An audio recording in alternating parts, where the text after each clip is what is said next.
Okay, quickly, I wanted to get this in.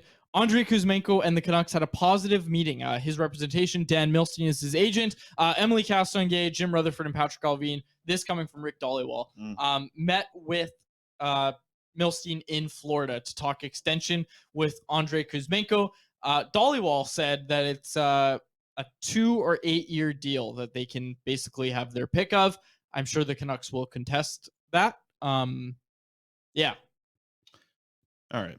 I don't know where to go Dan from there. Milstein. No, I'll take it from here. Sure. All right. Dan Milstein's got 4 clients on the Canucks. Can you name the 4 quads? Danil Klimovich, Ilya Mikheyev, Andrei Kuzmenko, You won't and get the Kirill Kudryavtsev. Actually, then, well, on the Canucks. But yeah, he's one of them too, but you're missing one. No, I'm not. Yeah, you are. Did I say and it's a name you would never guess. He's on the AHL roster.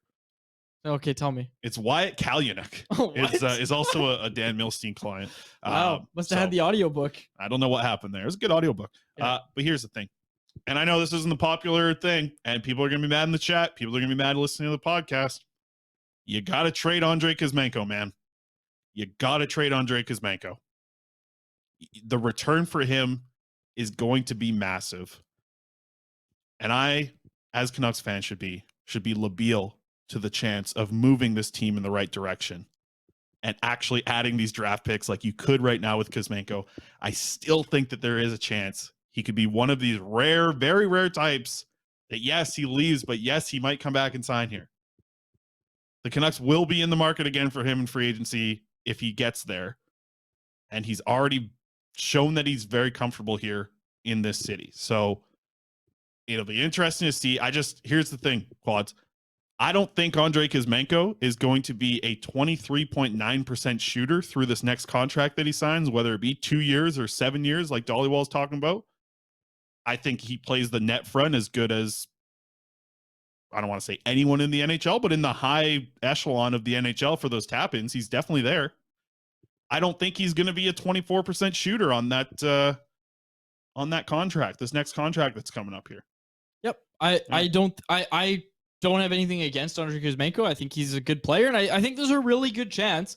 Like, if I was a betting man, Kevin's got a good comment. I would bet that Kuzmenko repeats what he did this year. Like, I think Kuzmenko is capable of repeating this. Sure.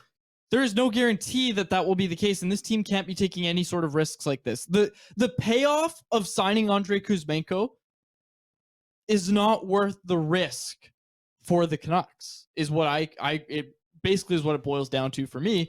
Is it's just, there's not much risk, but there's more risk than there is trading him for assets. I know there's no risk for trading him for assets because you got him for free. It's exactly what Kevin said. You gave up nothing to get him, and you can flip him for the sun and the moon.